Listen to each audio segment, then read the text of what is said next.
Welcome to the Wired to Hunt podcast, home of the modern whitetail hunter.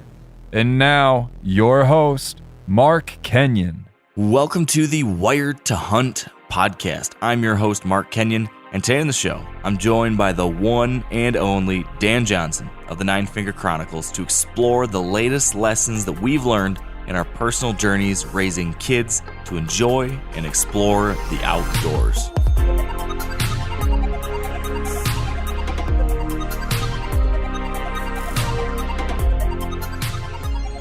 All right, welcome to the Wired to Hunt podcast brought to you by First Light. Like I mentioned at the top, we're talking kids today. And joining me to talk about kids is my buddy and longtime co-host of the podcast in those early years, Dan Johnson. And in those first few years when me and Dan were talking every week, frequently stories of his kids and eventually my kids popped up on the podcast. And sometimes we were met with complaints about that. People said, stop talking about kids, just talk about deer. But guess what, folks? We're still talking about kids because our children, and I'm guessing for those of you who are parents, your children are a very important part of your hunting life, of your outdoor life, fishing, whatever outside activities you love. I'm guessing you love, or at least you want your children to love getting involved with those too. And that's been something that's been on my mind a lot. I know it's been on Dan's mind, and it's something we wanted to share with you guys here again. We've talked about it in previous episodes over the past handful of years, but now with kids that are on a wide spectrum of ages. I've got boys that are 2 and 4. Dan has a daughter who's older and 2 younger boys. We've got some more life experience to share, and we wanted to share that with you. By no means are we experts. By no means do we have this figured out. This is merely a, here's where we're at. Here's what we're struggling with. Here's what we're learning. Here's what's working. Here's what's not. Here's what we are hoping to see happen in the future as we try to raise these kids to be comfortable in the outdoors and to love the outdoors and to learn to hunt and fish and camp and climb and hike or whatever it is. My hope has always been that my children can grow to love these wild places and wild things the way I have, and that they can help enrich their lives the way those things have done that for me. So today, that's what we're going to talk about. And it's particularly relevant for another reason too, because my pal and colleague Steve Rinella just released a book on this very topic on May 3rd. The book's called Outdoor Kids in an Inside World, Getting Your Family Out of the House and Radically Engaged with Nature. Now, I've just started reading the book myself, so I can't give you the full review personally, but knowing it's from Steve, I know it's going to be good. I know it's going to be interesting, and I imagine there's a lot that I can learn from it too. So check that book out now if you're interested in more on this topic.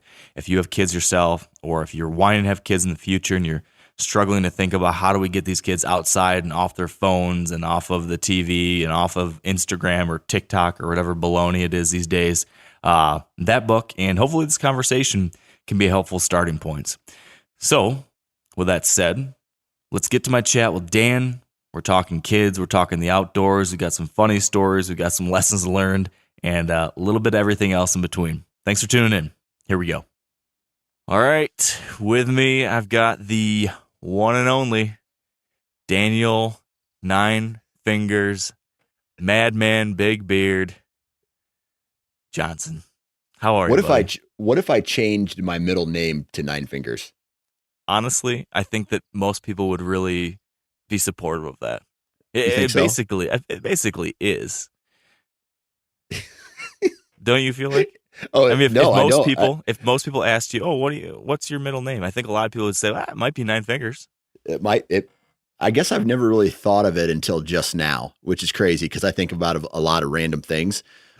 But like the fact that someone's actual middle name is a description of their body, right? Well, do you remember?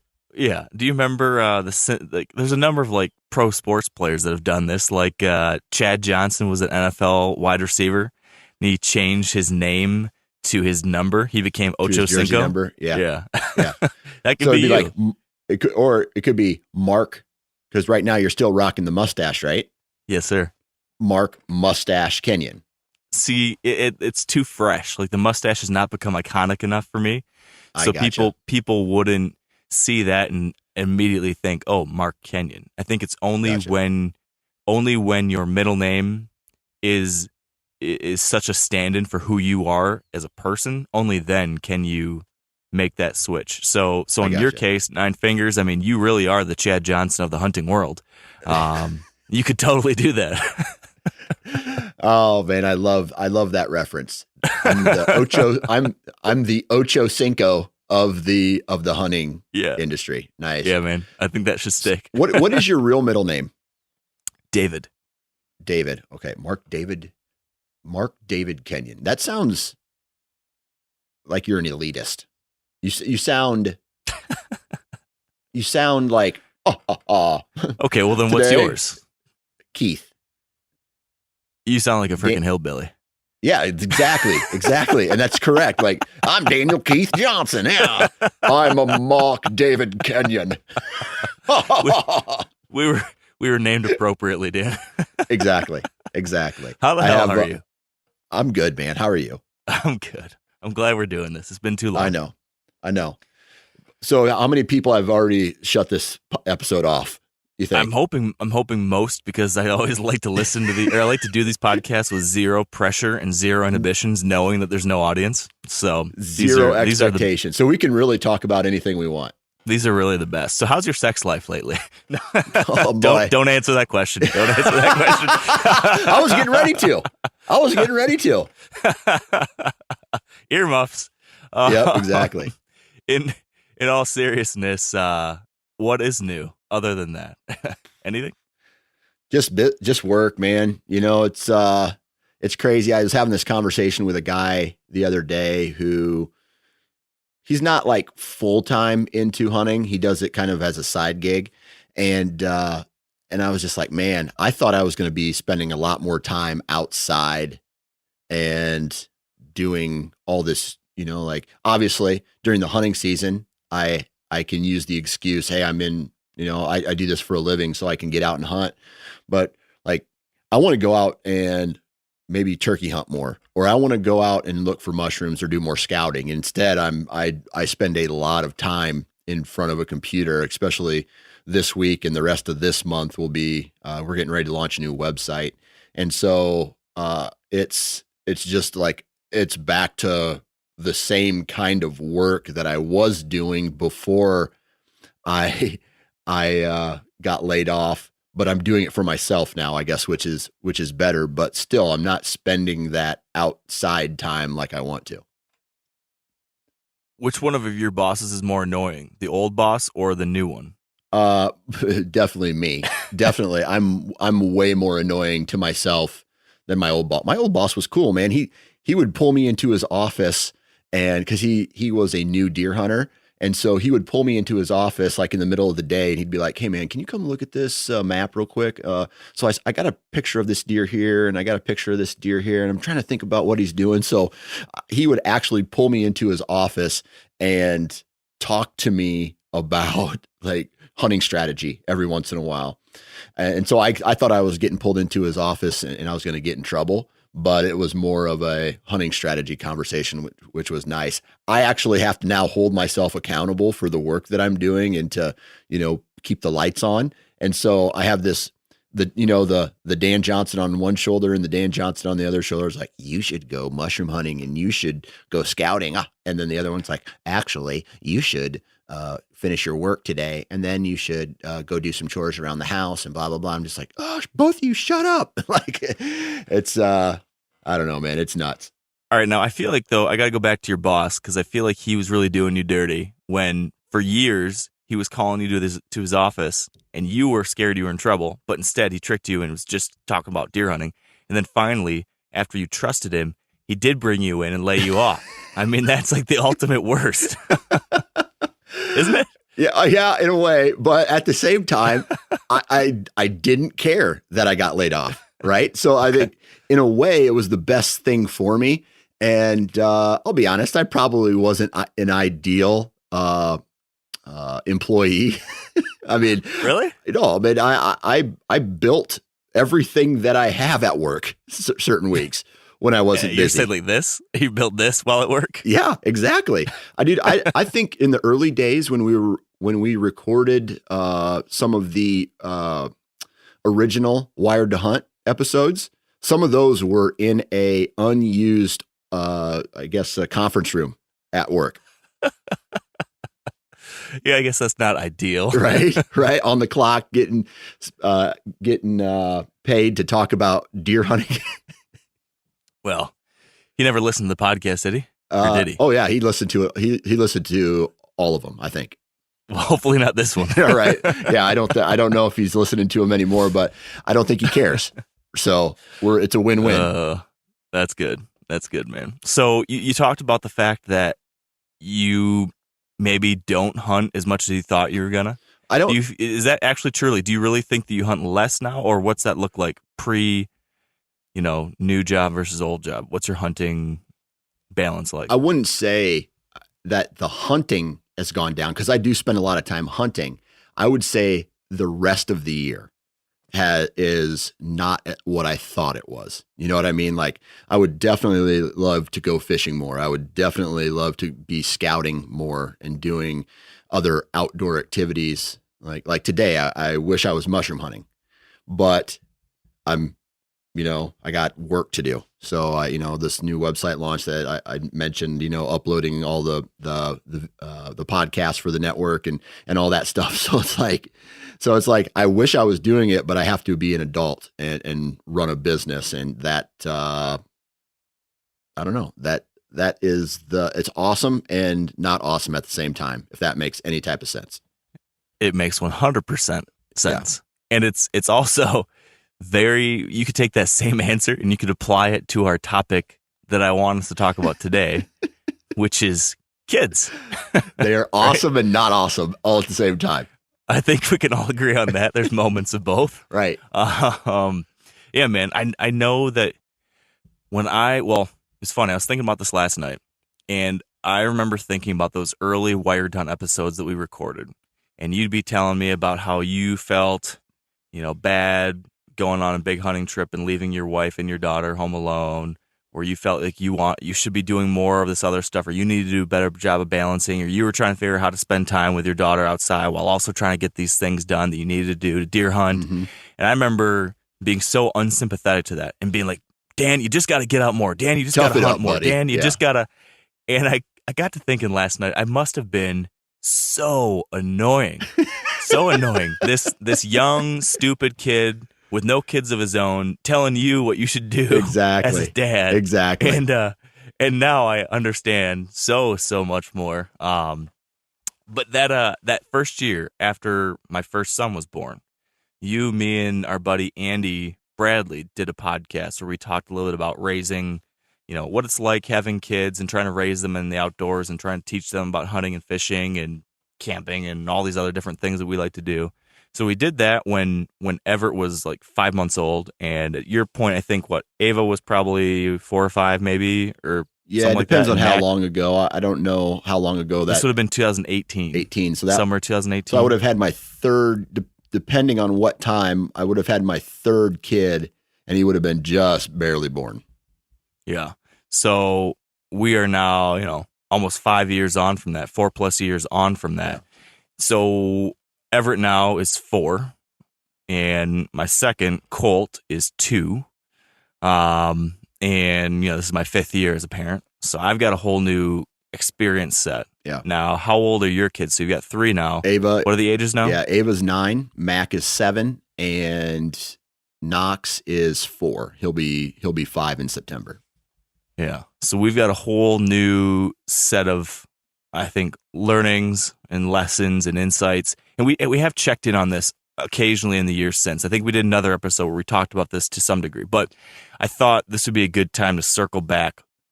It's been on my mind a lot lately, actually, and just kind of talk about where things are, what we've learned about this stuff. Yeah. I don't know. It's actually become one of my favorite things to talk about. Yeah. And maybe it's just because so much of what I do is with my kids now. Right. When I'm thinking, I always try to post something every day on Instagram, and I'm thinking, okay, what have I done recently? What's interesting? What's new? What's going on in my life? And it's always kid related. I have very few occasionally I do, but very few like interesting, like outdoor adventures that are just like gung-ho badass shit now with just me. Yeah. I don't do much of that stuff anymore. It's like I took my son to the river. We went through rocks, or we took a hike, or we went down on the boat, or we shot his little bow, like all that kind of stuff. So I love talking about that stuff now, but I do think, man, I've become that old fuddy-duddy who's just always talking about his kids and doesn't do any cool epic stuff anymore. But I don't know if I care. Yeah. I think I'm down with it, Yeah. but it is a new world I'm in now. You know, I think you're probably in a similar boat, right? Right. Before I answer that question, though, I'm gonna tell you what a guy who's already had kids go through high school. He's like, I want to say he's maybe 7 years older than me, and so he's in his late 40s, and he's like, you think, especially with it, like he had 2 daughters, and so I got my one, and she is going through, I guess, what you would call the early stages of womanhood, and this huge surge of independence and like parents don't know shit, and I am in charge of me, and I'm at the same time I have to fight back against that on a daily basis. And she's only 9. And she's 9, yes. And so Yikes. This guy, I was kind of explaining this to him, and he was like, dude, you have no idea what's coming. So I'm green to the teenage years, just like maybe back then you were green to just having kids in general. And so this whole life cycle of raising kids, and he's just like, just like get your laughs in now, because a lot of pain and anger are coming your way. And so you just need to mentally prepare for that and know that right now you have it actually pretty good. But a lot of joy is coming your way too, Dan. Exactly. Don't worry. I know. There's going to be good stuff. Yeah, I know. So like, as of right now, I am in the mode of just spending time with my kids whenever and wherever I can. Okay. It's been a wet spring, right? So there's been a lot of time inside. So whether that's coloring or, reading books or building Legos or whatever, watching movies, whatever it is, just sitting next to them and spending time with them. My oldest son, he is in sports mode right now. Like this past year, like I didn't really know if he was going to be the guy who wanted to be, competitive, or if he wanted to be, to some aggression or like not, like it's good to be, I don't want to say cocky or arrogant, but you got to have some confidence, some competitiveness. Yeah. Competitiveness, some confidence. And so in the last, I want to say 6 months, he's found that. And so he is all sports right now. I mean, at every moment he wants to play catch. He wants to play football. He wants to play basketball. For his birthday, we got him a basketball hoop. So he's in that mode right now, and he's not really focused. Like he doesn't necessarily show a lot of interest in the quote unquote outdoors. He likes being outside and playing sports, but when it comes to, hey buddy, do you want to go check trail cameras with me, or do you want to go look for some mushrooms? He's not really into that. He's in the sports thing, right now. My youngest one, he is in this dude is on a different level. Like and what I mean by that is like, he marches to the beat of his own drum in a very positive way. And so like, if he does whatever he wants to do, but when he's doing it, he's focused 100% on it. And so whether that's playing baseball, or whether it's digging a hole, or whether that's like trying to stack rocks, or whatever it is, he does that, and that's what he's focused on at that time frame, which is good. I think like the amount of time that a child can sit down and do something, so his attention span is fairly long. And to me, as any parent, really, if you can have a kid do something for a long period of time, you're not bouncing around from activity to activity, right? So I'm not 100% sure on what his mindset is. I know he likes to go on these rides with me every once in a while when we go out to the country. I'll give him the binos. I'll put him on my lap, and we'll, drive through the, country, looking for whatever, right? Now, my daughter, She is at the point now where she wants to go do things with me. And I want to go do things with her. Like to the point where, man, like there's days where I'm thinking about pulling her out of school for a day to go do some things, because our week right now, I mean, we're loaded when it comes to our schedule. Like Monday, Tuesday, Wednesday, Thursday is an activity. Saturday, Sunday activities, right? So we have all three kids in activities. We have our own activities that we do. And so trying to fit all that in, it becomes a little bit of a challenge. But she expresses interest. And so right now I'm trying to educate her and involve her in just about anything that I'm doing up until the point it becomes frustrating. Or, for example, last year I took her turkey hunting. And so I think she liked going with me, but she didn't quite understand that you have to be still and you have to do this. So I'm trying to do the education part of it, involve her as much as possible, but at the same time, not go to that burnout stage where sometimes people start to lose whatever the activity is that these kids want to be involved in, but they don't want to be involved at the same level that I am. And so that's the challenge that I'm facing right now. Yeah. Yeah. It's funny you mentioned that. One of the things I've thought about a lot with my boys, especially with Everett, the oldest, who, is doing a ton. Mm-hmm. Both of them really want to do everything with him, but Everett is old enough that he can really get after it. And I've always had that same worry that you mentioned. I don't want to make it not fun for them. So I always try to keep it fun, keep it light, make it enjoyable. And like you said, you don't want them to get burnt out or associate the activity with, something negative. But at the same time, and I'm trying to figure out how you balance this. I don't know the answer to this. This is like a parenting conundrum that I feel like I need to figure out over the coming years. I do feel like outdoor activities like hunting or fishing or hiking or camping or any of that kind of stuff, they're a really good learning tool or mechanism to like teach kids to push through adversity, right? To like get tough, to push through hard things, to learn to become comfortable in uncomfortable situations. So I'm trying to figure out, like, I know they do that. I know they did that for me. I know they can do that for other people. I know they can do that for my boys. But how do you do that? How do you push your kids to get comfortable with being uncomfortable while not pushing it too far? I don't know how to balance that yet, but that's a thing I'm thinking about a lot. Yeah. And I think that's one of those continuous learning processes that we all go through as parents, right? I mean, like every week it feels like I have to take a different approach to my kids on whether that's congratulating them or punishing them or, or communicating with them about something that they've seen or have done, right? It's always different. It's always evolving. And so for me personally, my foundation was built on hiking and camping and things like that. And so, and I think that's what ultimately led me to taking some kind of next step. The door was there, the path was there. I just decided to take it into the hunting and fishing and outdoorsman realm when it was just the foundation of being outside and the foundation of knowing about nature and having a parent who was interested in those things too. Like my dad, he doesn't hunt, but he always was outside with us. Like, let's go camping, let's go hiking, let's go to a nature center and look at snake skins and bugs and different types of birds in Iowa. And so that right there kind of led me to where I'm at today. Yeah.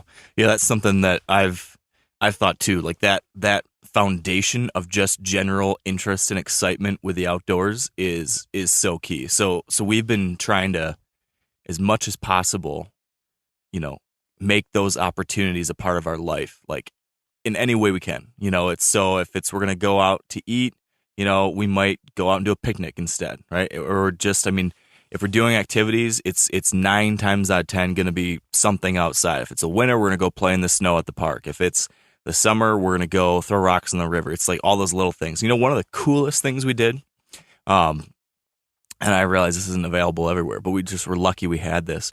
We have a outdoor preschool available in our area in Michigan, where it's basically like a nature center that runs preschool programs, and they're all like nature based and nature focused. And so the kids get there in the morning, and the first thing they do is they go and do a nature walk around this nature center's got like a 300-acre property.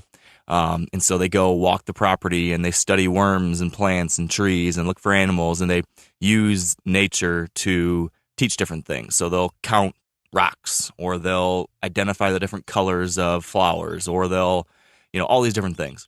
And so Everett just finished his first year of that, and that having that opportunity for him to be outside and learning in an environment away from mom and dad has been really cool too. Just seeing, and it's two things going on, of course. There's the education, there's the socialization with a bunch of kids his own age, but then I think also doing that in an outside space has, again, just like, we've seen him grow leaps and bounds, and now he's excited to teach me about something outside. He wants to tell me about something to do with how robins eat worms, or where they make their nests, or, all that kind of stuff. It's just been really, really cool to see those little things adding up to this larger, this larger love of the outdoors. And I think that's what I'm getting at. I think one of my main hopes has been that, like, I don't know for sure that my sons are going to like to hunt, or that they're going to want to fish, or that they're going to want to kayak, or anything specifically. And I don't necessarily want to pressure or influence them in any particular direction to do one or any of those things in particular. I think in general, my biggest hope is just that, like, if I were to distill down my goals as far as the outdoors and my kids, I just want to have them develop a love for the outdoors, an appreciation for it, like, and a comfort in it, and for that to be a place for them to explore whatever activity it is that they end up gravitating towards. And so these little things, I think, back to what you said, is all about, like, just getting that foundation of fun, of interest. And I feel like, especially today, maybe it's always been like this, but it seems like it's more important today. It's like, how do you establish that foundation before something else swoops in and steals their attention? I mean, technology is the obvious one, right? So many kids these days are obsessed with video games and TV and the internet and social media and all that kind of stuff. So how do you get ahead of that? Yeah. But then even like when you talked about Mac with his sports, and I've got like nieces who are doing traveling sports now, and like my niece is, I don't know, 11 or 10, and she's traveling all over the country already, and she's gone every single night for practice for school, some school sport, and then she's doing like club sports on the weekends, and I mean, their life is consumed with this stuff. And it's like, that's something I worry about a little bit. I mean, of course, those things can be good, but I don't know. Selfishly, I sure hope there's time left over to be outside doing these other things too, versus like this Terminator style building our kids into Tiger Woods kind of thing that seems like everyone's doing these days. I mean, does that worry you at all when you see stuff, or not? I don't think I'm gonna answer this in two parts. Number one, it was actually this week, Monday. We had our kids were having some behavioral problems. They weren't listening to us. They were being basically vegetables, right? They would go to a TV, they'd pull up YouTube, and they would just sit there and watch. And I went to every TV in the house and every device that they have, and I deleted YouTube from it. And so they no longer have access to that type of content. And I'm telling you right now, in the last 4 days, they have spent more time outside. They have spent more time reading, coloring, using their brain instead of just vegging out in front of a television. And so that was the best thing that I've done. It sucked that first day where they got mad at me and they're like, "You never let us do blah blah blah." But then the second day, they weren't even thinking about it. they were just like, okay, we know we don't have this. Now let's go do something else. And it led them to this other stuff, playing outside, playing basketball, just being outside. So now when it comes to sports, I'm trying to think of what I would have done if I wasn't in sports throughout all those years, right? Whether it was flag football, whether it was starting tackle football, or, I even played basketball for a little bit, baseball, things, those things. And I think sports actually teach kids a lot about discipline and also being comfortable in uncomfortable situations, like what you've, said. Like the first time I ever had to go up against someone who was bigger than me in a football game, dude, you're uncomfortable, right? So you have to, it's another way of dealing with adversity. It's another way of really finding out who you are as a person. Like, do you have the guts to do something? Do you have the focus that, can you remain focused in a stressful situation? I think sports really does that. At the same time, it's a great place to learn how to be around people who are different than you, right? Everybody's different. So you have a social setting there that I think is very important. Now, your niece, unless she is like D1 material, right? She's going to go to college, even at a lower level, and she'll probably play college. If she's any type of good and she has a passion for sports, she'll do that. The thing that I really like about sports is it has a shelf life. And so it's going to end up going away at some point in their life. And that's where the foundation, even sprinkled in the outdoors, even sprinkled in throughout all that chaos of, let's just say, sports or other activities, whether they're in chess club or computer club or band or whatever, all these things that consume a kid throughout the teenage years or whatever, all that stuff has a shelf life for the most part. And then they hit the real world, and the outdoors is always going to be there. And I'm not saying, I say this, the outdoors is cheap for the most part. If you want to go on a hike, I can go on a hike 1,000 different places for free. And so it has nothing to do with income. It's there. It's there's access to it just about anywhere you want to go, camping, fishing, hiking, hunting even. And there's access all over the place for that. And I think that if you sprinkle that in and you have a foundation when they were younger, then ultimately when all that other stuff's done, they will slowly drift back into that. And I mean, I'm sure there was a time, Mark, where maybe did hunting ever take like a back seat for you as a kid, and it was sports or social activities?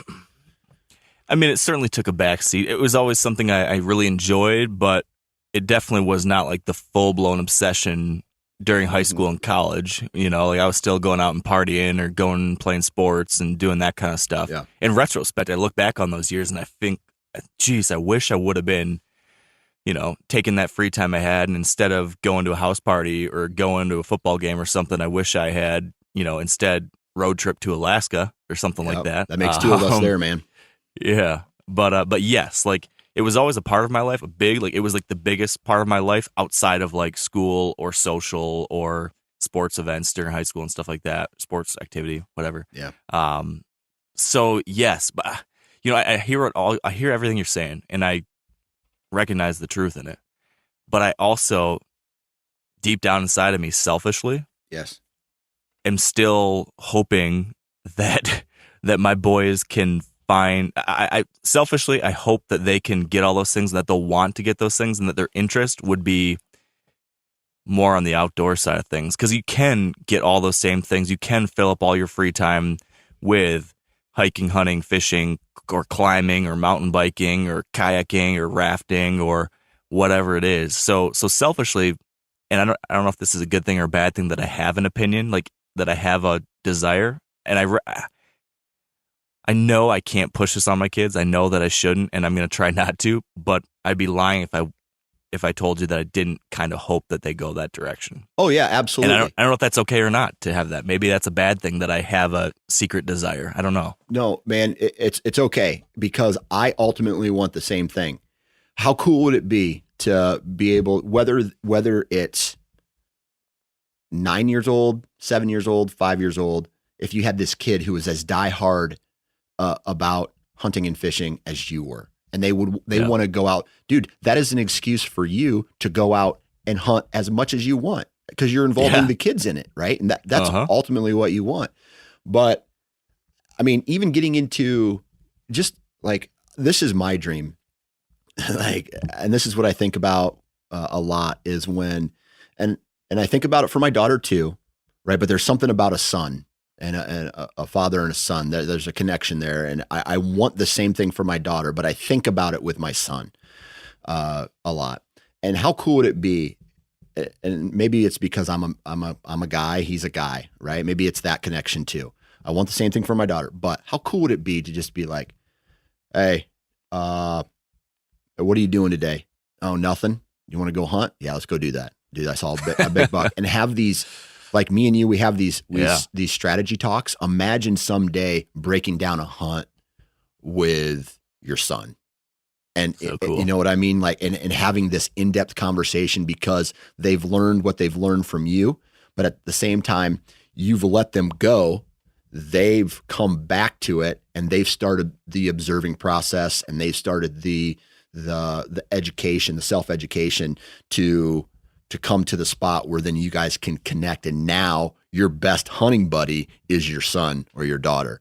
And the only person you want to hunt with is your son or your daughter. Like, that's the ultimate, that for me, that's the ultimate goal. But I think you have to give them that distance for them to make that decision up on their own. For sure. They've got to choose that direction. And I've always thought that maybe it might not be hunting, but if they take a hanker into, I don't know, climbing or something, I guess I'm going to learn to climb. Yeah. Or if they get into mountain biking, I guess I'm going to buy a mountain bike and tag along for as long as they want me to go. And I guess I'll pursue their pursuits as much as they'd like me to and support those. One thing I took from my childhood, which I found really helpful, was my dad always told me he was always going to support the habit.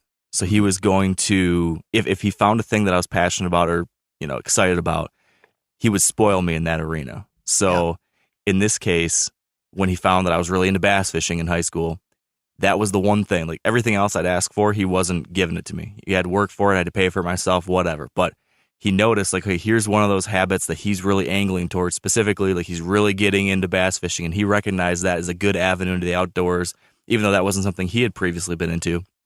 And so he saw this thing I was digging into, and he said, all right, I'm gonna put some extra resources behind that one, because that's where he's wanting to go. And so he got into bass fishing too, and that ended up being a great thing for me and for us, our relationship too. So that's the thing I've taken with me, and I'm going to be trying to do in the future is keep an eye out for where their curiosities and interests start taking them. And all I can do is expose them to a lot of stuff. I think that's where I am at this stage in their lives, is exposing them to a ton of stuff. And like we do a lot outside. We've kind of revolved our entire lives around it. I'm right now sitting in my driveway in Idaho, looking at the mountains. And this afternoon, first thing this morning, the boys are up and they want to go for a hike. And then later this afternoon, we're going to go take a walk down the river. We're going to throw rocks in the river and look for fish. And then later today, we're going to go take a hike underneath the mountains. And like that, we're doing our best to make that kind of stuff like daily. We're making that a part of life and exposing them to all these different things, hiking and fishing and camping. And we're going to take them to a climbing gym next week, and we're going to take them to do these different things. And just like we're taking the shotgun approach, shooting a bunch of stuff at the wall, and then we'll see what sticks. We'll see what they're really into. We'll see what they're excited about. And then I guess then try to support that. Yeah. But these early years, I think, is just making it fun, exposing them, and then I do feel like, at least for me, because these are the things that we love and that we're involved in, it's easiest for me to teach through this stuff. So I'm not very good at like sitting and doing crafts. I'm not the dad who can like, I don't do that kind of thing. I can't even sit and like do, I don't know what city parents do with their kids and do some educational app or some educational game or something like that. I don't know. That doesn't resonate with me, but I can take my son for a walk in the woods and teach him about different things, or like I was talking about the preschool stuff, like that kind of stuff. I can teach in that kind of medium. Yeah. So I guess I don't even know where I'm going with this, but I guess what I'm finding is that these early years, the outdoors is simply serving as a canvas to do a lot of different things, to teach, to learn, to grow a relationship together. And really it's just about being out there and seeing where the compass points you eventually. Yeah. I don't know. Yeah. I mean, that's a great approach. Now, I think we do have to talk about something though, and that's for parents who, let's say there's a guy who's listening to this and him and his wife, just like a lot of Americans, are working all the time, right? They're just like, Jesus, man, my schedule is swamped. I work 10 hours, or I work a night shift, or I work and I'm tired and I want to go do these things. Like, what we're doing is great, but there are people out there who like time is limited, or opportunity is limited. How do you think that people should go about getting their kids in the outdoors? They know the benefits from it, but they just, man, they want it, but they just can't do it consistently enough as they would want to. Yeah. And I think you're right. That's a very real thing that a lot of people face. And I am super lucky that I'm able to do as much as I do. And I realize that's not normal, maybe. So my thought would be, as much as possible is better than nothing. Like, whatever you can get is better than nothing. And like you mentioned, a sprinkle here and there, even a dabbling, those introductions, even a little bit, can come back down the road. I mean, that was even the case for me. I mean, even though as a kid we did a lot of outdoor stuff, you know, it was never, I always describe like my outdoor childhood as a very pedestrian outdoor childhood. Like, we didn't do anything hardcore. My dad didn't really know anything serious about hunting or fishing. No offense, Dad, if you're listening.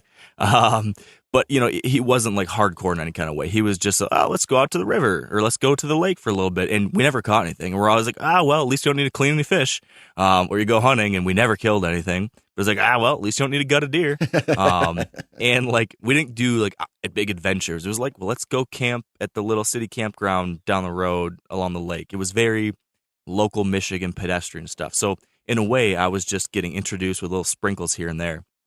And then after college, just like you said, after college, I was able to spread my wings, and I could then double down back into this thing that I had developed a love for based on the sprinklings through childhood. And then I just went super deep into it, took it to a whole different level. And so I think I share that story because I think as a parent listening who's worried about only being able to do the sprinkle approach, there's still hope for that. Like, that's okay. Oh, yeah. Any introduction is better than nothing. And I would say a second thing, though. So first off, whatever you can do is better than nothing. Like, a walk in the park in the city is great if that's all you've got available to you. And there are still real benefits from that. But a second thing I would say also is that, and this is something that this was like a virtue that was hammered home for me when it came to like just working, and like, especially when I was trying to build Wired to Hunt as a second job, right? When I was still doing the day job, there's always this temptation to be like, oh, well, I don't have time. There's all these other things. But if you were to do a very honest audit of your day, and I'm not saying this is true for everybody, but I think there's a decent number of people who, if you were to audit your day and look at how your time is actually spent, you're going to find there's an hour of Netflix, or there's a half hour of reading a book, or there's, 2 hours a week that you go to, I don't know, play intramural baseball with your buddies, or there's an hour here or there where you sit on your phone playing, I don't know, Animal Farm or on Instagram or Facebook or some shit like that. And if you were to really truly look at your hours in a day and then say, okay, what is more important than my kids being outside? And then say, well, I don't think looking at Instagram is more important than my kids being outside. Or maybe me going to the bar once a week with my buddies, maybe that's not as important as my kids getting outside. I do think we could probably all, if we made the tough choice to prioritize it, find a little bit more time if we were to cut out some of that bullshit. Yeah. The stuff that we just do because it's fun or easy. But honestly, like, I could even find times like that I could cut out. So my one thing would be, take a good hard look at your time and yourself and think, like, maybe there's an extra half hour I can carve out a week and prioritize this outdoor time, because this outside time, man, it is just so good for kids, whether you want them to hunt or fish or whatever. Just being outside, it is such a catalyzer for learning and growing and becoming real human beings. And there's just so much. There's a ton of research these days, Dan. I don't know if you've ever dove into this. I just wrote an article on it. I don't know if it's out yet. And I've read a couple books on this recently. But there's a whole host of research studies being done now looking into the physiological, like, true health benefits and mental health benefits of time in nature. Like, it's not just that, like, we like it. It's actually that being outside with, like, certain concentrations of oxygen, with the aerosols that trees emit, these different chemicals that the plant life emits into the air, all sorts of different things, actually makes us less stressed, actually makes our bodies work better, actually makes us do all these things we're supposed to be doing in a healthier way. Yeah. So it's not just about having a fun time out there. It's actually just plain good for kids. Yeah. So I mean, any little bit helps, I guess, is what I'm trying to say, in a lot of different ways. Yeah, that's a fact. What's your take on that? Oh, I agree. Like, to boil it down even just a hair further, you don't need that research. I mean, go for a walk outside and come back into your house and evaluate how you feel then versus how you feel before you went outside. And it's better. It doesn't, I would say, unless you're like hyper allergic to some kind of plant pollen, like, I would say anybody can go outside, walk through your backyard or go for a walk in your town. Something as simple as that. You're going to feel straight up better afterwards. And so, I mean, my kids, they sleep better. I'll use this as an example. This winter, my two youngest, they would get up at the middle of the night and they would wake up and then they would try to get into bed with us. Now that they're able to get outside in a little bit of this warmer weather and run around, dude, they're sleeping through the night. They're well rested. They're less cranky. They are, they're using energy. They're breathing fresh air, and even their attitudes are a little bit better in certain times. So, to me, that is enough. That's enough information for me to get them outside as much as possible, man. Yeah, so true.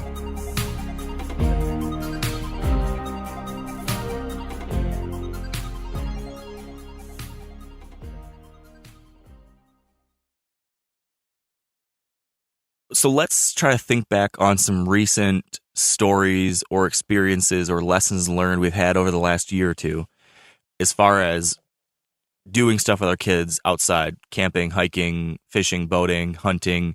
Let's just share some of the things we picked up recently that have worked for you or me, or that we've learned while getting out there and doing this stuff. Because I imagine you get these kinds of questions too, but I get a lot of questions from young parents, seeing something I've posted or something, and they're like, well, how do you actually camp with a 2 and a 4-year-old without it being miserable? Right. Or, what are you actually trying to do when you take your son out there hunting with you? How does that work? Or when should you take your son hunting? Or when should you take, your kid out fishing with a real hook? Whatever, like all these kind of specifics. There's always these moving targets on all that kind of stuff. But has anything recently happened with you, Dan, where you had any kind of light bulb moments in any one of those kinds of activities where you realized, like, oh, this really worked, or this was something they loved, or this was something that I got to do more of? I don't know, anything come to mind to you? Yeah. So here's, for me, I wanted to go check trail cameras with them. You would think that's a fairly easy task. Or I wanted to go mushroom hunting with them, which means they have to go into the woods. And so some of just the ability to traverse the landscape can be difficult for a young child, right? So this is where I've put a lot of emphasis on the fishing aspect of it. because most of the time, and I'm not saying every time, but if you have a boat, that's awesome. If you have, and typically around, let's say, a river or a public lake or things like that, you're going to find a spot where a kid can sit and not be in tall weeds and not have to go through an entire timber or like thorns or a whole bunch of vegetation to get to a certain place, right? It's easy access from just a mobility standpoint. And so for me, what I found is that fishing is it. That's the gateway drug to the outdoors for my kids. And it's something that, there's not a lot of bugs getting on them. They're not getting too terribly dirty doing it. And then if they get bored, then they can go run around. Right. So that for me, that's what I've observed, is because it's you're going to have to give up your fishing while you're doing it. Like, I don't even fish when I go fishing with my kids. I'm the worm master and help taking the fish off. Right. So I do those things. And so when the kids get bored, they can go run around and they can go play in nature and dig through the worms and things like that. And then when they come back, I want to fish again. Okay, let's go do it. So that right there has been has had the most impact for me. And of course, I don't think they know it, or maybe even I don't know it, but going through the motions of going on a hike have been, oh, Dad, look at that bird right there. Yeah, that's a cool bird. Like that, hey, what kind of tree is that? Well, let's pull a leaf off it and let's go look on my phone, or let's go look at the tree book at home. And so it's just like the little things like that is really what has gotten them more excited to be outside. Yeah. Man, I can't agree more when it comes to fishing being that gateway drug, just because it's, for everything you said, it's so, I think interest in water is just universal. Like, I don't know many kids that don't want to just play in water, like play in it or throw stuff in it or, shake a stick in it or whatever. Like, that's just plain fun no matter who you are.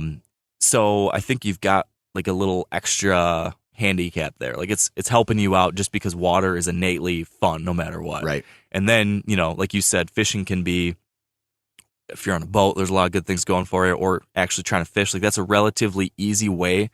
I mean, shoot, throwing worms for bluegills or throwing, I don't know, worms or something for like a stocked rainbow trout in like a little pond or something like that. Like, there's no easier bang for your buck kind of outdoor experience where you can almost guarantee a positive result, right? Like, if you're in a spot with some bluegills, you can catch them. I mean, that's just so easy for a little kid to have like a super cool, exciting experience that they feel is like really awesome and hardcore. Yeah.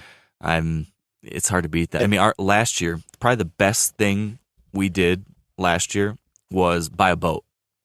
We bought a drift boat for our place out in Idaho.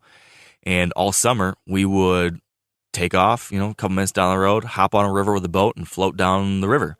And the kids just had a blast. And all the different things we try to do, it was like the least miserable in moments, right? I mean, like going on a hike in the mountains or something is cool, but there's going to be points of misery in that where the kids don't want to do it anymore, or they're tired or whatever.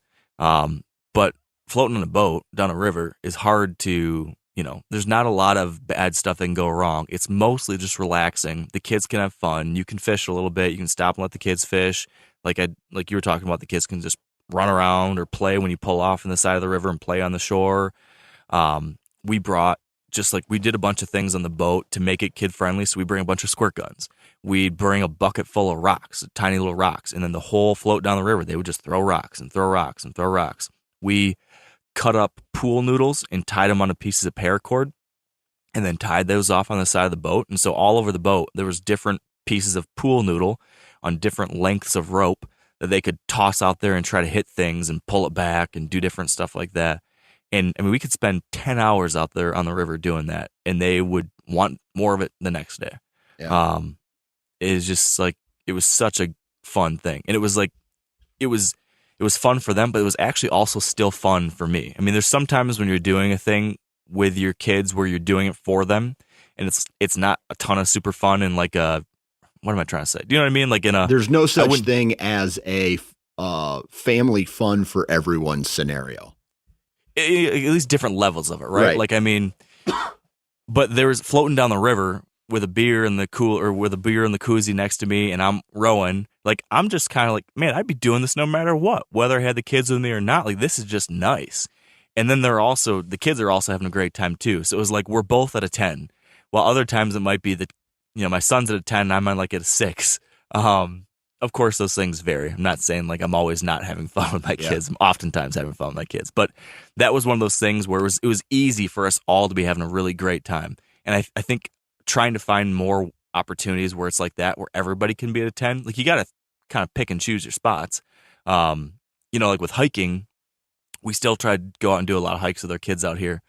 But those, you really have to kind of carefully plan it out. You got to, like if I were going on a hike pre-kids, my wife and I would be like trying to get up high, way up in the mountains. We want like super epic views and really cool stuff like that.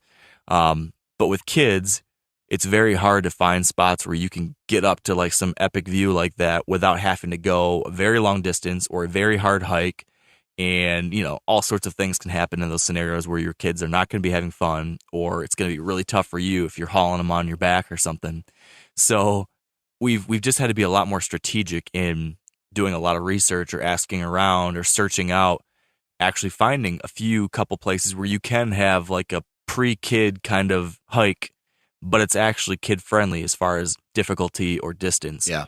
So that's one thing. And then the flip side, I've also had to learn to come to enjoy the simple fun of an easy 1 mile walk along the river and say, you know what, that's our day. Yeah. And not feel bad about the fact that I'm not doing a 10-mile hike to the top of a mountain like I did 10 years ago. Yeah. So it's been a combo of those two things, I guess. And I think knowing when to back out is important too, because there's times where the kids are all gung-ho about it. I'm gung-ho about it. Let's just say it's a hike, like you said, and we're 100 yards in to the hike or 200 or whatever, the first hill. And you see they've lost interest and now they're complaining and they're, I think the attempt is what is important. And then if they lose interest in something, maybe push just a little bit, but at the same time, you have to know, hey man, we need to back out. We need, let's go home. We can go maybe play some basketball or do something else. Cause at that time, I know I've been there where, and knowing the limits is what's difficult, because I've been on those hikes or on those mushroom hunts where, all right, now we're back in a ways. And so that means not only do you have to go there, but you got to get out. And so now we're walking up a big hill to get back. And for me, it's not, it's easy, but for them, it's more strenuous. And so that is like understanding the limit and understanding when to call or quits is equally important. Yeah, very, very true.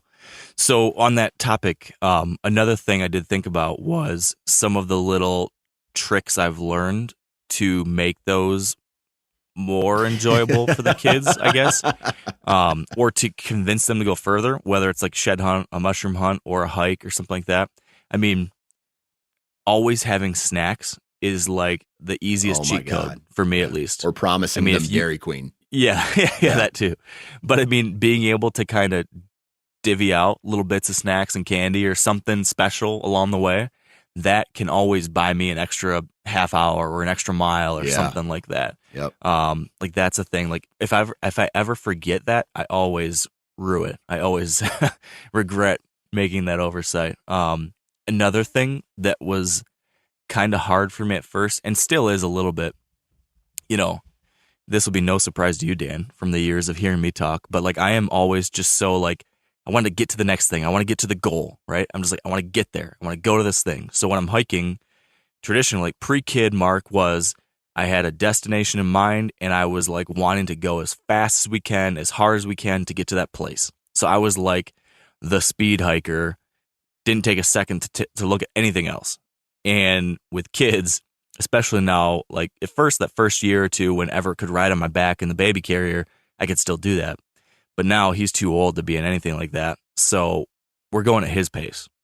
And he wants to stop and climb on every boulder. He wants to stop and he wants to look under every log for a worm. He wants to kick every, dead worm on the trail and look at it and pick it up. And at first I was like, let's go. Let's keep going.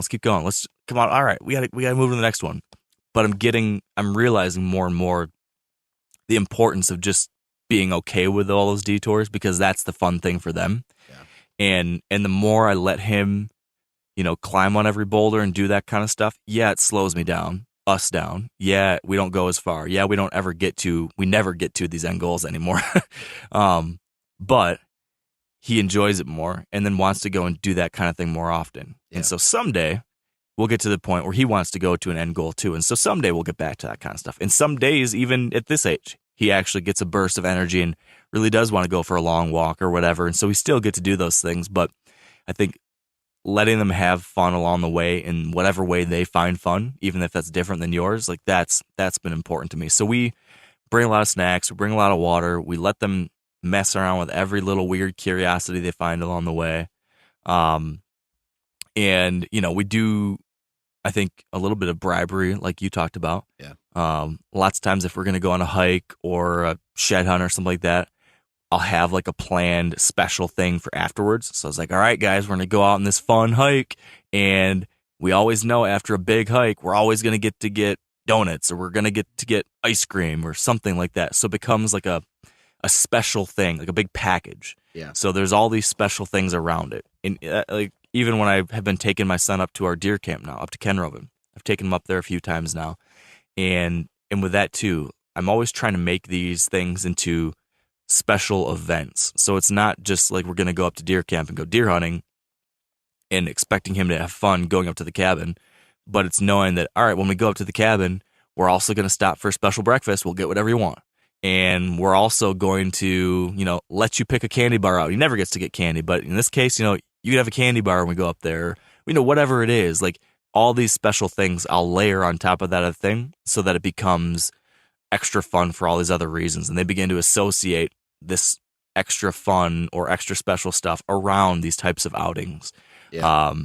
So that it's not a burden. It's something they look forward to for all of these reasons. So what happens when let's just say, hey man, Dad, I think I really like deer hunting. And you're like, oh shit. Yes. Thank the Lord this is happening, right? Dad, I want to learn about the rut and I want to do all this stuff. And then he gets to this point, he goes out, he makes his move, and no deer shows up for like a whole week. And he's like, screw this, I'm done. So like, what happens when you take, like when he has the interest, but then you're no longer in control anymore? It's a great question, man. I don't know. I mean, I think that I'm not there yet. I can't answer that either. Yeah. Yeah. That's a hypothetical. I guess my hope is that all the years leading up to that, this is going back to like how the outdoors, I think, can teach kids resilience and like toughness and perseverance. I think hopefully all those years leading up to this point will have instilled in our kids that perseverance, that stick-to-itiveness, that toughness, whatever it is that they need to push through and get to that next step or that next experience or that next outing or whatever it is. I'm hoping that once they're out there on their own, we've done a good enough job that they can handle those inevitable, down days, those inevitable duds. Yeah. Right. I mean, I think that's like, we keep going back to this, but I think that just the outdoors, whichever avenue you take, is really, really, really good at training kids for those types of situations. Yeah. Training them for life too, because like, I don't know, there's so much other stuff out there, like video games and social, like all the other things that we're talking about, all the banes of society these days. Like there's just so much easy fun. There's easy satisfaction, participation trophies for everything. It's so easy in so many different ways that I think that giving your kids opportunities to not succeed every time, and learning how to deal with that, learning that that's okay, learning to push through those tough times. And maybe that's something that becomes more of a thing, when my kids are 10 or 12 versus when they're 2 and 4. Maybe that's the case, but I do think like that's part of it too. Yeah. What happens if all of a sudden you've just raised the next Andy May and you didn't even know it, and so your son is just like a slayer when he's a teenager, and all of a sudden he just like clicks for him way earlier than it ever did for us, and now he's becoming a better hunter than you. Does that excitement then turn to animosity? For me or for him? No, for you, because you've been outshadowed by your son now. No, man, that's my greatest hope. That's my greatest hope, is that he will outshine me someday, and I really think he will. I don't know if it'll be hunting, but it'll be something. But I mean, I think about this, like, like I told you, like my outdoor introduction, like my childhood was very, very pedestrian. I had very introductory level in, educations on all things outdoors, right? And I've still been able to get out there and do some legit stuff, I guess. But my son, since the time he was born, he's been like doing what most people would think is like pretty hardcore stuff. Like he camped for 2 months straight, 2 summers in a row. He's been nearly to the top of mountains. He's hunted and fished and been doing this kind of stuff. He's only 4. Yeah. I can't imagine what he's going to know and be capable of by the time he's 14. I mean, I bet you by the time he's 14, he'll be better than me at 40. Yeah. The way it looks right now. It's something. I don't know. Like I said, it might not be hunting. It might be fishing or climbing or biking or whatever. I don't know. But there'll be something. Whatever he gets into, I bet you he's going to be crushing it in one way or another. And I think that's what I hope for my kids, is that they find a thing. Yeah. I just hope that they find something. For me, it's been hunting and fishing. But one of my greatest hopes is that they find something that just revs their engine, that gets them excited, that they're passionate about, that they are driven to get better at, to learn about, to dive fully into. And my hope is that it's something outside, because I think those outside things are good for you. But I just I look at other people, I don't know, across the world or whatever, that don't have a thing like we do. And I think how boring or how aimless that must be sometimes, to have your only hobbies be watching sports on TV and playing video games or binge watching Netflix or whatever. I'd be lost if I didn't have like these outdoor things that like my life revolves around, like our calendar cycles through. Yeah. So I'm just hoping they can find something they can be passionate about, that they can give their all, and that they can, grow from. Yeah. And I think that there's plenty of opportunities in the outdoors for them to find something that clicks like that. Yeah. I don't know. That's the goal. That's the end game, right? Yeah, man. It really is. I gotta say, it's so cool to see the baby steps along the way for that. Absolutely. I mean, there's so many stories, so many things like that. One of the coolest, I don't think we've talked about this, Dan. If we did, tell me. But I don't think I told you yet. But last year, I took my son out a couple times to help me recover deer. Yeah. And his excitement to help me go find a deer just through the roof. But what was really cool was the fact that he can see red in dark situations way better than I can. So he is tracking my deer for me better than I can, Dan, already at age, and he was 3 years old. At 3 years old, he's like a bloodhound. He's like, there's blood, there's blood, there's blood. And he's going on like a 150-yard blood trail through the swamp, leading the way. And he yells at me if I try to go in front of him. He's like, no, Dad, I want to be the leader. I want to be the leader. And he's taking me to my deer. I mean, that kind of stuff, those little moments like that, is just like a Super Bowl trophy for me as a dad. It's just like the coolest thing to see those little successes along the way. Yeah. Yeah, dude. I think about that a lot, especially because I killed my deer this year on a weekday.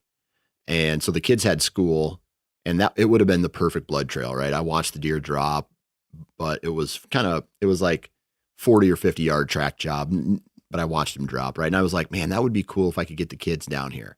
So like, I want to start spending a little bit more time closer to home so I can get them involved in that aspect of it too. Yeah. So, I don't know. We'll see. We'll see. It's fluid at this point. So I've got one last question for you. Yes, sir. And I was asked this question myself, I don't know, a few weeks ago. And I hadn't really figured out an answer for myself terribly explicitly, but I'm curious if you have thought at all about how or when you teach your kids about like conservation. Oh yeah. Have you thought about that? Do you try to do that in some kind of purposeful way, or are you letting it kind of naturally happen? What are your thoughts on like how do we instill that value in our kids? How do we show them that? How do we teach them about that kind of stuff? What's that been like, or what does that mean for you? It actually, although the active part of that isn't really happening, like we've never done any type of, I take that back. My kids, every year, somewhere in July, we get like 3 or 4 big trash bags, right? And we go to some of the public land down by where I live, and we clean up the parking areas, right? We just pick up the big things that we can and load a couple trash bags in and throw it in the back of the truck, or when we drive down a certain road, there's a certain road that leads to our town that has public land on one side of it, and there's always beer cans and trash in it, and we'll pick that up. So that aspect of it is there, right? And so that it takes an army of people. It takes a whole community. Now, what you've done in one day doesn't seem like a lot, but if you do this every day, or if a whole bunch of people do this, right, then you have all these hours and all this energy that's been put into keeping Mother Nature clean and healthy. So every time I see like a wood duck in a like coming out of a box, or or an example of that, like why do we have birdhouses on here, or why do we do this, or why do we do that, and just explain to them. And it may not sink in. It's like some people who think that they can, play something while they're sleeping, and they'll subconsciously remember it later. Okay. So that's the approach that I'm currently taking when it comes to conservation, is just explaining to them whenever the opportunity presents itself. And if you look for it, it's there a lot. And you can say, hey, Dad, you see that fox or that turkey? I'm like, hey, did you know that right now that the turkey population is struggling a little bit in the state of Iowa? And it's because one of the thoughts is that there's an overpopulation in raccoons. Oh, really? I didn't know that they eat eggs. Yeah, actually, raccoons are what they call a nest predator. And, and having those conversations with them all the time. And I think, and a lot of it has to do with watching conservation shows like on Nat Geo, or, something. It doesn't even have to be North American related. Like, hey, check these guys here. All they do all day long is protect elephants, right? Or a rhinoceros or something like that. Or when we go on our hikes and we see someone with a shovel fixing one of those railroad tie steps on a trail. That's how I learned. That's how my dad and me and my brother would go camping all the time. And he taught us about conservation through like the county conservation boards and the state parks and things like that, and how it takes a team of people to make something like this successful. And then talk a little bit about the details and maybe, like, hey, Dad, what's this animal? Oh, that's actually an animal that's extinct. Or that how, like the buffalo isn't necessarily really wild anymore because of what we did in the past, and how certain people thought it was important to keep this out and start it's just conversation really at this point. Yeah. Yeah. I think that's basically the same avenue I've taken. I've taken I've kind of thought of it in like a three layer approach. Like, number one is just doing what we've talked about this whole podcast, which is just getting them exposure to the outdoors and helping them develop a love for it, right? Because I think that's step one. Like, you got to love something first before you're willing to fight for it or work for it or whatever, right? You get to care for it. So step one is like helping them develop that love. Then step 2 is kind of like you said, like lead by example, like live in a way so that when your kids look at how you live and they see how they grew up, they will kind of see conservation in action through small daily practices. So like, like you said, like going out and picking up trash. That's a thing that I've tried to do with our kids too. And like, it's a fun thing and you're making a little difference. Or like talking about this is why we recycle or whatever it is. Like, this is why we're planting trees. And so do these little things throughout life while showing it. It's not just, telling them something. It's not just telling them, it's actually showing like, oh yeah, this is a thing we do. This is a thing that our family does. I think that year after year after year will, I think, sink in. And then finally, just like what you said, I think like taking every little opportunity to educate in small, simple, child-friendly ways about, just teaching about animals or how animals live or interact or small ways that we can help and talk about kind of like, hey, it's, part of our duty is to try to give back. Part of what we try to do is take care of these things and keep it simple. But I think that stuff like starts to become a part of who they are. If day after day, hike after hike, fishing trip after fishing trip, hunting trip after hunting trip, they learn little tiny things along the way, like what you talked about. I think that stuff starts to sink in and grow, and it all goes back to developing that foundation. And I think the hope is that when they're 16 or when they're 21 or whatever, all of that love for the outdoors, all of that seeing how their family operated in a way that was, giving back to the natural world in some kind of way. And then I think all these little lessons, small child-friendly lessons over the course of their lifetime, I think all of that gives them this foundation to then do something with it when they are adults themselves.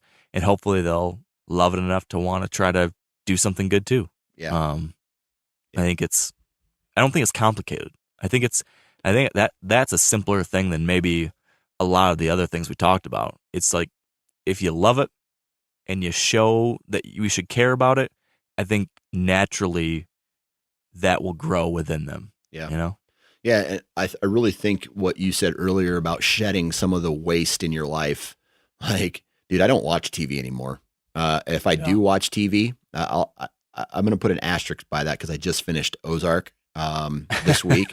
So is that pretty good? From about 9 to 11 this whole week. After the kids are in bed, I've been binging that show. I'm done with it. And so, but on an average week, man, I watch the news in the morning to get the weather, and that's it for the most part. And I'm either playing basketball outside with my son, or I'm, working, or whatever the deal is. So I'm getting rid of the waste, the stuff that's not important, and I'm putting into putting more of what is important into the daily routine. And I think that seems to be working so far. Yeah, man, 100% agree with that. Getting rid of TV. We don't even have a TV at our Idaho place at all, so we don't even have a TV here to watch. So getting rid of that has been a huge thing. Now we do have a tablet, so we'll let the kids watch some stuff occasionally on there. But then deleting Facebook and Twitter off of my phone was another one. Now I still have Instagram because I just got to keep posting stuff on Insta, but getting rid of Facebook and Twitter has just this is kind of a topic totally separate, but it has just cleared up so much mind space for me. Oh, absolutely. And a little bit of real time, but then also just peace of mind has been amazing getting rid of that crap. Yeah. So yes to you trying to prune the dead branches in your life in whatever form that comes in, I think. Yeah. Man, I running this business is one of those, like, social media is what do they call that? A necessary evil. Necessary evil on certain aspects of it. And just doing what I do for promotion of the podcast and the network and things like that. So the deep down inside of me, I don't want that anymore. So I want my business and I want my podcast, but I don't want social media. Like, I just still to this day, I'm on it way less than I used to be, but I'll get into a scroll hole is what I call it. And you're just like, what am I doing? I'm not even reading any of this shit. It's just like habit. Horrible. And so I put it down and I've deleted, certain things, and I only do what's really important to me. And so, just again, trying to get rid of as much waste as humanly possible. Yeah, man. That's it's great for your mind, and it's a great way to get a little outside time. That's fact, Jack. So, buddy, I got one last question for you. I already told you I had one last question, but I got one more. Okay. The one more question is just, what's new with Sportsman's Nation? Where can people find the latest? What should people know? Yeah, so I guess my question is, when is this going to launch? This is going to launch, so not today, May 5th, but like May 12th, I think. So next Thursday. So I'll just say this. Right now, the Sportsman's Nation is going through a very small rebrand where I'm getting this new website, and so it's gonna be a name change from Sportsman's Nation to Sportsman's Empire, so sportsmansempire.com. And so nothing's really changed with the network. Tons of great content coming out of it, a whole bunch of different content coming out of it. We got more podcasts joining the network. The Nine Finger Chronicles is still going to be on there. And so it's we're slowly transitioning into from Sportsman's Nation to Sportsman's Empire. And so I'm excited about that. And other than that, man, it's just like putting out a ton of content. I think June is going to be like a flood of content. We're going to be putting out so much cool stuff, and all the other content providers for the network are jacked and doing well. And so I'm really excited. I'm really excited to keep moving forward and see the business grow and shit, like hire somebody. I'm actually thinking about hiring somebody right now, which is crazy. Nice. to have I guess what I would call an employee, which is nuts to think of. That's awesome. And so just continuing to move forward, man. That's all, don't look back, I guess. Yep. That's awesome, dude. Good for you. Yeah. I'm glad to hear it. It's been awesome to watch. So keep on working hard, buddy, but not too hard. Take a little time. That's right. Get out there, breathe that fresh air. I'm going to try all I can. I just need, like, the Midwest kind of sucks this year, man. It's been wet and raining. Dude, it has. And so I'm ready for a straight week of sunshine so I can get stuff done. I want to go hang trail cameras back out. I want to put mineral back out. I want to go mushroom hunting. I want to go fishing, like all this stuff that I want to pack into this summer. So come on out to Idaho, dude. I'm sitting here in my driveway on my little camp table, sitting outside. I'm looking at the mountains. The sun's shining. It's beautiful, and it's just calling your name, Dan. I know, dude. I tell you what, day one would be awesome. Like, oh, Mark, our families, blah, blah, blah. Day two, you'd be like, Jesus, when are the Johnsons going to leave, man? When are they going to leave? I don't think so. But there's a lot of fun stuff to do out here. I know there is. So I know keep there it in is. mind. Keep it in mind. All right, buddy. Thanks for hopping on. This is fun. Anytime, man. All right, and that's a wrap. Appreciate you listening. Hope you enjoyed this one. Be sure to stay tuned for more on this topic. Definitely on my Instagram account. I talk about my kids and my challenges and lessons learned and things I've figured out in the outdoors with my kids a lot on there. So if you're not already following me on Wired to Hunt, look up Wired to Hunt on the Instagram platform. Lots there. And then, like I mentioned at the top, Steve's new book, Outdoor Kids in an Inside World. It's available anywhere books are sold. Highly recommend checking it out. I'm sure you'll enjoy it. So until next time, thanks for tuning in. I appreciate you, and stay wired to hunt.